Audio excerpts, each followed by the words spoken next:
1절에서 19절 말씀입니다. 제가 가진 성경으로 신약성경 282페이지입니다. 고린도전서 15장 1절에서 19절 말씀 제가 봉독해 드리겠습니다. 형제들아, 내가 너희에게 전한 복음을 너희에게 알게 하노니 이는 너희가 받은 것이요 또 그 가운데 선 것이라. 너희가 만일 내가 전한 그 말을 굳게 지키고 헛되이 믿지 아니하였으면 그로 말미암아 구원을 받으리라.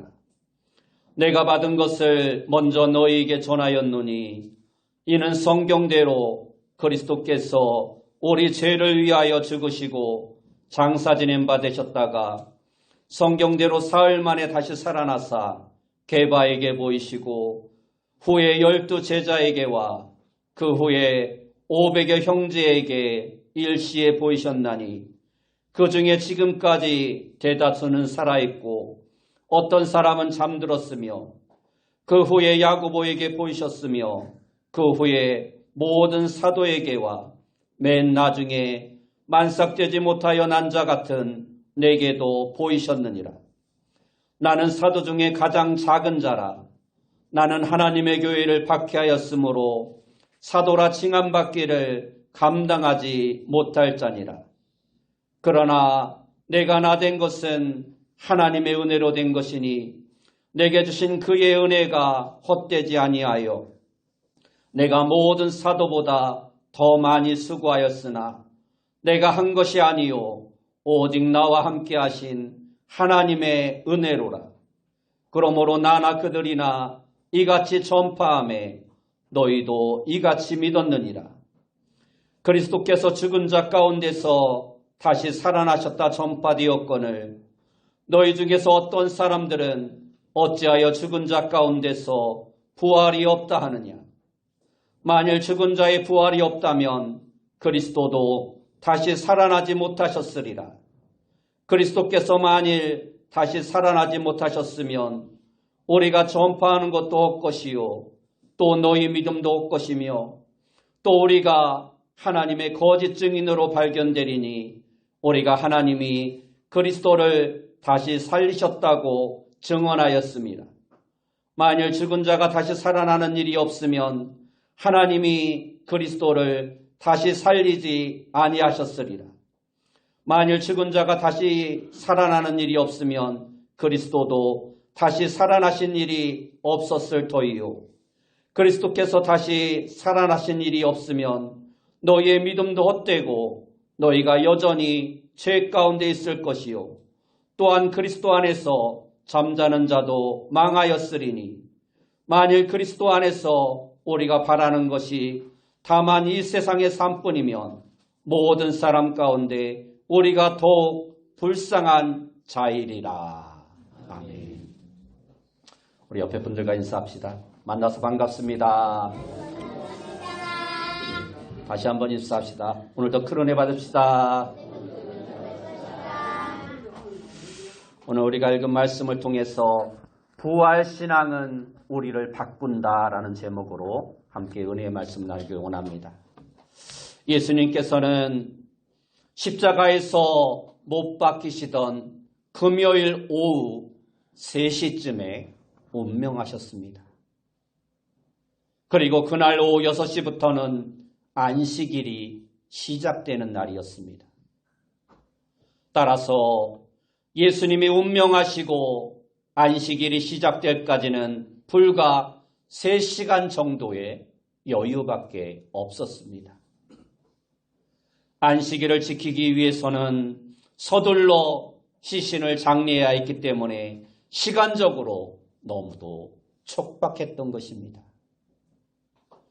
유다 나라도 옛날 우리나라처럼 매장 문화가 있었기에 가난하고 보통 사람인 경우는 그냥 땅을 파서 묻어버리면 되지만 평소 예수님을 존경하던 부자였던 아리마대 요셉은 자기를 위해 파놓았던 동굴 무덤을 예수님의 장례를 위해 기증하였습니다.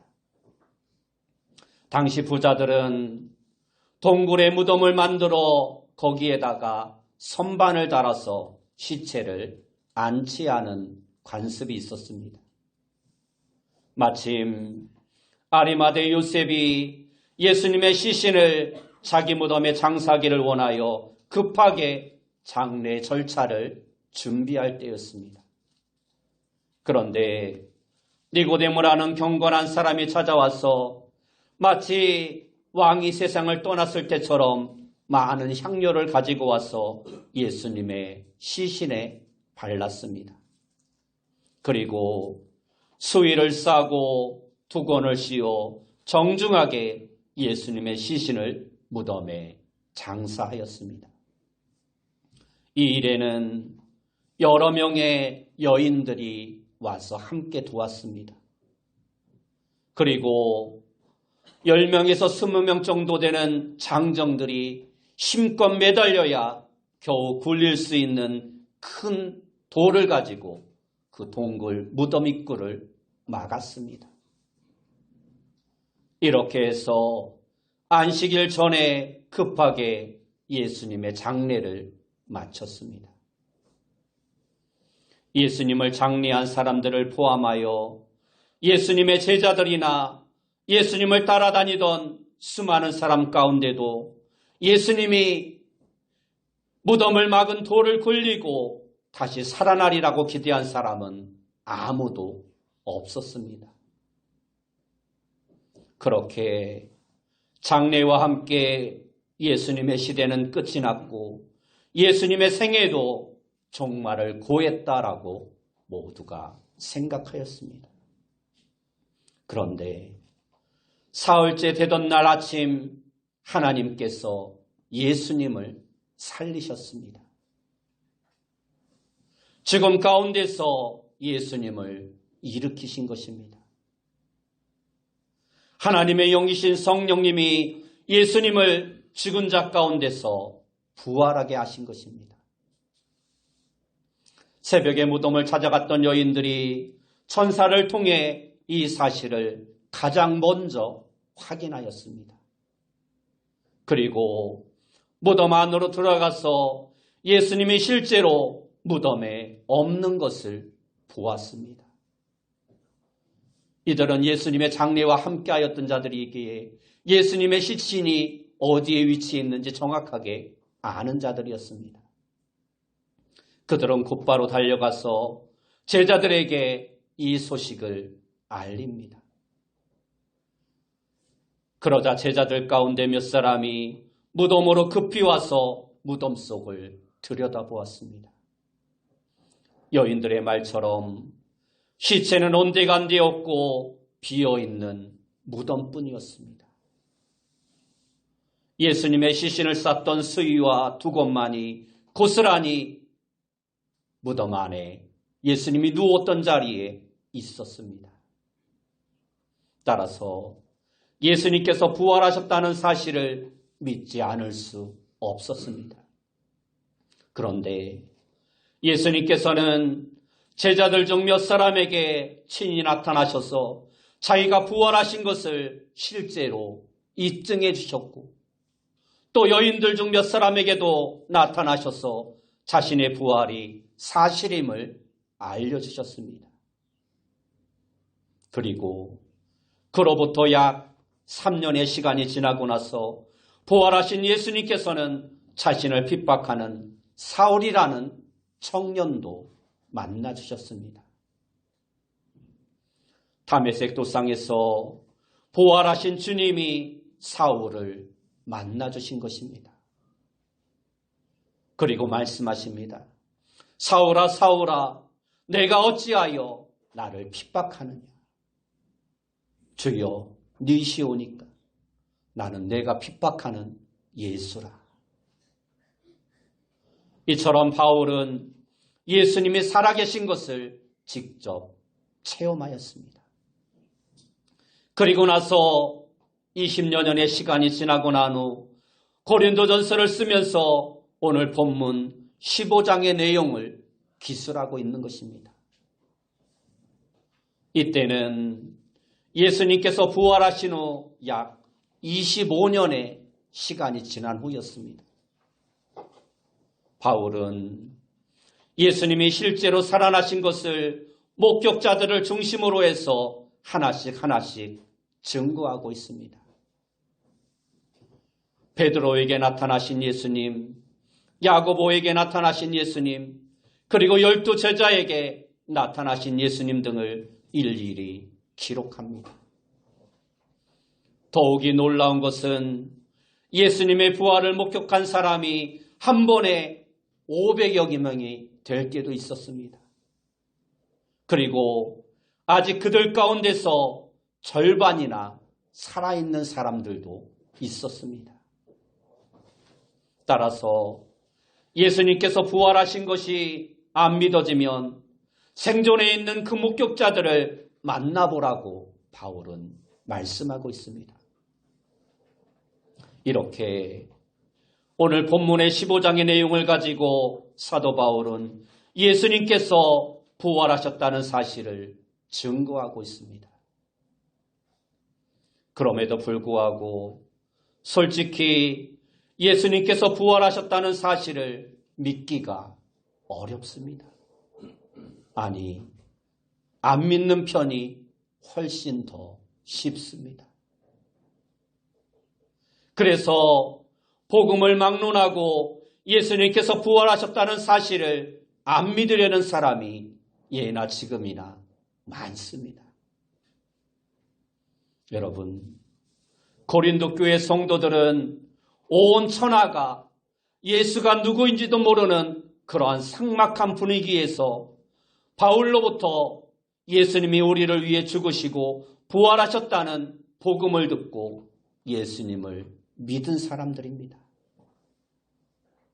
그래서 예수님께서 부활하셨다는 것을 믿었기에 그들이 다 세례를 받고 고린도 교회의 교인이 된 것입니다. 그렇게 보면 고린도 교회 성도들은 참으로 믿음이 아주 좋은 사람들입니다. 예수라는 사람이 누군지도 모르는데 예수님이 우리를 위해 죽으셨다, 부활하셨다는 그 말을 믿고 복음을 받아들이고 예수님의 제자, 예수님을 믿는 사람들이 된 것입니다. 그런데도 그러한 고린도 교회 안에서조차 예수님의 부활을 부인하는 사람들이 생겼던 것입니다. 부활이란 있을 수 없는 말이다. 사람의 부활은 절대로 불가능한 일이다. 이렇게 주장하는 사람들이 생겨난 것입니다. 그 소식을 듣고 바울이 너무나도 답답해서 지금 고린도서서 15장의 내용을 기술하고 있는 것입니다. 헤아릴 수 없는 많은 사람들이 예수님의 부활은 하나의 날조된 학설 또는 종교적인 맹신이라, 신화라 주장을 합니다.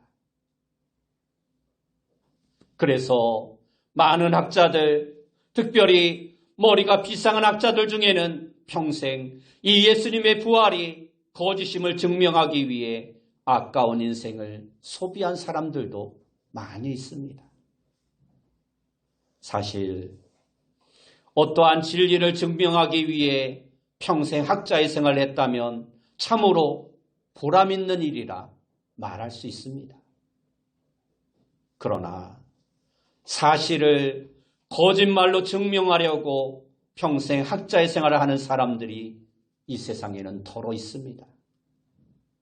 특별히 독일에는 부활한 예수님이 부활하지 않았다는 것을 학적으로 증명하기 위해 평생 머리를 싸매고 달려든 사람들이 많이 있었습니다. 그것을 연구해서 박사가 되고 교수가 되고 세계적으로 유명한 학자가 된 사람들도 많습니다. 그러나 그렇게 진실을 왜곡하고 잘못된 것을 증명하여 세상적으로 학자가 되고 박사가 되고 유명한 사람이 되면 무엇하겠습니까? 그러한 사람들이야말로 정말 불쌍한 사람들인 것입니다. 성경을 주의 깊게 들여다보면 예수님이 부활했다는 사실이 절대 부인할 수 없는 사실이라는 것을 인정할 수밖에 없습니다. 그런데 마태, 마가, 누가, 요한이 쓴 복음서를 읽다 보면 사복음서의 이야기가 제각각인 것을 우리는 발견할 수 있습니다. 만일 서로 입을 맞추어 거짓을 진실처럼 꾸미고 속이려 했다라면 이러한 식으로 기록될 수 없을 만큼 서로 다른 내용들이 기록되어져 있습니다. 예를 들어 새벽에 예수님의 무덤을 찾아간 여인들의 이름을 보면 사복음서 간에 차이가 있습니다. 어느 쪽이 진짜인지 확인할 길이 없습니다. 그리고 여인들이 무덤을 찾아간 시간도 일치하지 않습니다.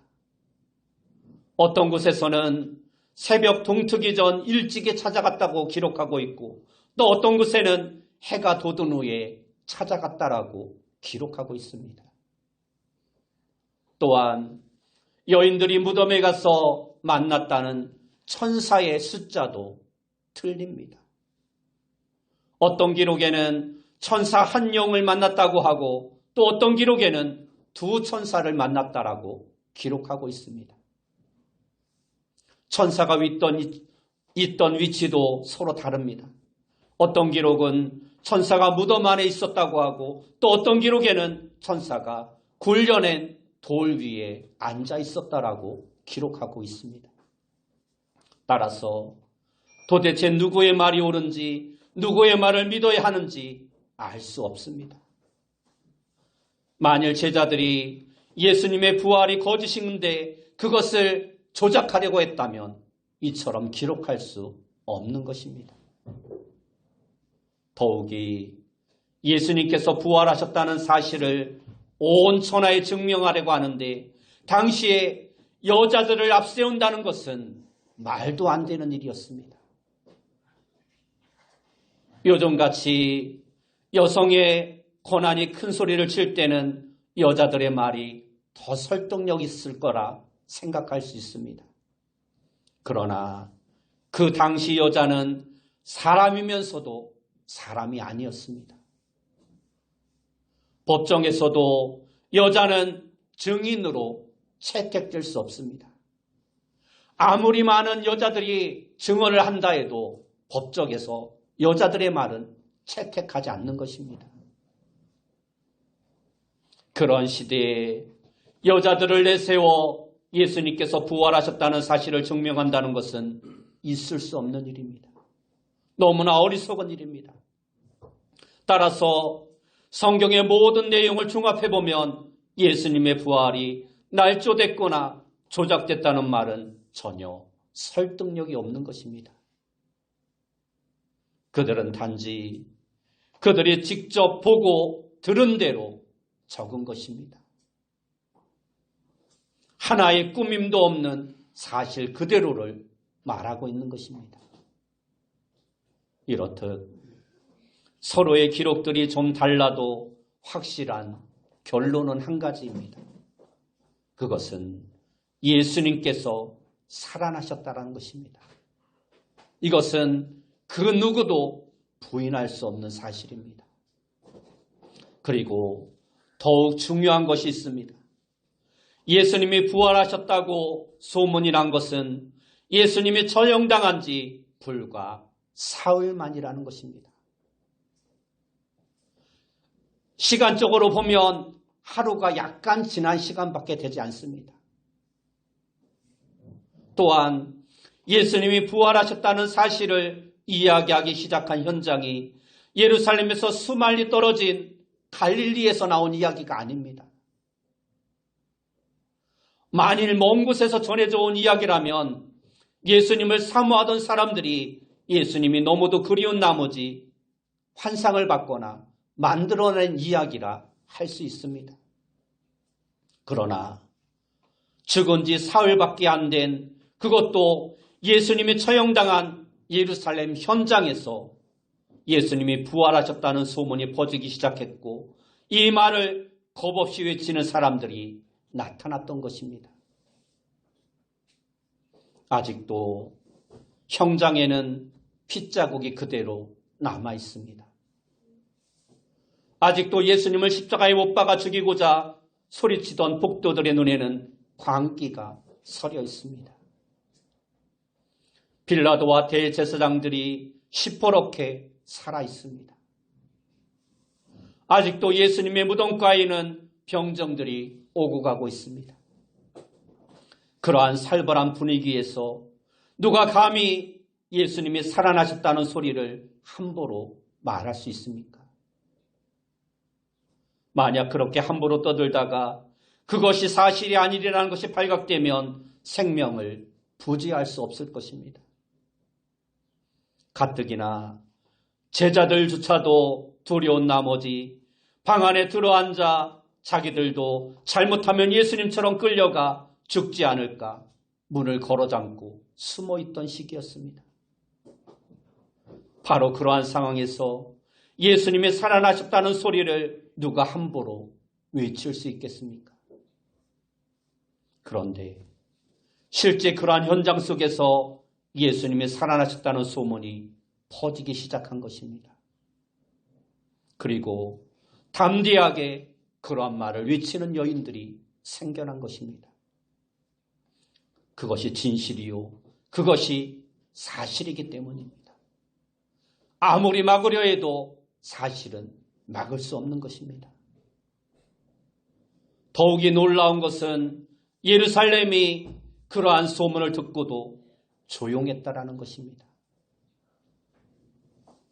대제사장이 입을 다물고 가만히 있습니다. 예수님을 십자가에 못 박아 죽인 로마 군인들도 벙어리처럼 가만히 있습니다. 아무도 여인들과 제자들의 주장을 반박해서 뒤집으려 노력하지 않습니다. 왜냐하면 그것은 변명할 수 없는 사실이기 때문입니다. 이러한 성경의 기록을 보면 예수님께서 부활하셨다는 것은 날조된 이야기가 아니라는 것을 알 수 있습니다. 이처럼 예수님은 살아나셨습니다. 그것이 성경이 말하고 있는 진실입니다. 그리고 예수님이 처형당한 그 도시에서 예수님이 부활하셨다는 사실을 믿고 그 사실을 생명을 걸고 외치는 사람들이 나타났고 그들이 뭉쳐서 교회가 형성된 것입니다. 그러므로 예수님의 부활에 관한 신앙은 교회가 세월과 함께 만들어낸 신앙이 아니라 부활 신앙이 교회를 만든 것입니다. 예수님께서 부활하셨기 때문에 교회가 생긴 것입니다. 교회가 있었기 때문에 그 교회에서 부활 신앙이 만들어진 것이 아니라 예수님이 부활하지 않았다면 교회는 이 세상에 등장할 수 없었던 것입니다. 따라서 교회가 생기게 되었다는 사실을 볼 때 부활을 믿지 않는 것보다 믿는 쪽이 훨씬 더 자연스러운 것입니다. 그럼에도 불구하고 아직도 교회를 다니고 예수님을 믿는 분들 가운데도 고린도 교인들처럼 예수님의 부활을 의심하는 사람들이 있습니다. 기독교니까 이러한 주장을 하는 거지. 어떻게 사람이 다시 살아나는 일이 가능해? 교리적으로 믿으라고 하니까 그냥 믿는 거지. 죽은 사람이 어떻게 다시 살아나? 그냥 그런 것처럼 생각하는 거지. 이렇게 말하는 사람들이 오늘날 교회 안에 많이 있습니다. 이러한 믿음을 다른 말로 실존적인 믿음이다 말을 합니다. 사실과는 관계가 없습니다. 그저 내가 믿으면 된다라는 식입니다. 그러나 이러한 믿음을 가지고는 구원을 얻지 못합니다. 예수님의 부활을 사실로 믿어야 하는 것입니다. 그래서 바울은 오늘 고린도 교회 성도들이 부활을 안 믿는다는 말을 듣고는 애타는 심정으로 오늘 본문의 말씀을 기록하고 있는 것입니다. 왜냐하면 자신이 부활하신 예수님을 직접 만났기 때문입니다. 만약 부활이 없다면 자기도 예수님을 만나지 못해야 합니다. 그래서 엄연히 살아계신 주님을 본 바울의 입장에서는 참으로 기가 막힌 것입니다. 그래서 그는 말합니다. 부활이 없다면 예수님도 부활하지 못했을 것이다. 부활이 없다면 하나님께서 예수님을 살리지 않으셨을 것이다. 부활이 없다면 아무도 부활의 소망을 가질 수 없을 것이다. 부활이 없다면 우리의 믿음도 다 쓸데없는 것이 된다. 부활이 없다면 우리는 거짓말쟁이가 될 것이다. 부활이 없다면 세상에서 가장 불쌍한 사람은 예수 믿는 사람일 것이다. 이러한 논리는 그 당시 진리를 증명하기 위한 가장 효과적인 증명 방법이었습니다. 그러나 부활은 실제 있습니다. 이는 그 누구도 부인할 수 없는 사실입니다. 그래서 바울은 결론적으로 이렇게 말합니다. 그가 기록하고자 하는 부활에 대한 내용 마지막을 기록하면서 15장 58절 마지막 절에 이렇게 말합니다. 그러므로 내 사랑하는 형제들아 견실하며 흔들리지 말며 항상 주의 일에 더욱 힘쓰는 자들이 되라. 이는 너희 수고가 주 안에서 헛되지 않은 줄 알미라. 이는 너희 수고가 주 안에서 헛되지 않은 줄 알미라. 여러분 모두가 부활의 믿음의 신앙을 가지고 더욱 주의 일에 힘써 마지막 날 부활의 몸으로 주님과 함께 영광의 잔치에 참여하는 부활의 복된 성도님들이 다 되시길 예수님의 이름으로 축원합니다. 기도하겠습니다. 사랑하는 주님 감사합니다. 우리 모두가 부활에 대한 확실한 믿음을 가지고 그 부활에 증인된 삶을 살아가면서 이 땅 가운데서 하나님이 우리에게 명하신 일들을 충성스럽게 감당하는 주의 증인의 삶을 살아갈 수 있는 자 되어줄 수 있도록 인도하여 주옵소서. 예수님의 이름으로 기도드리옵나이다. 아멘.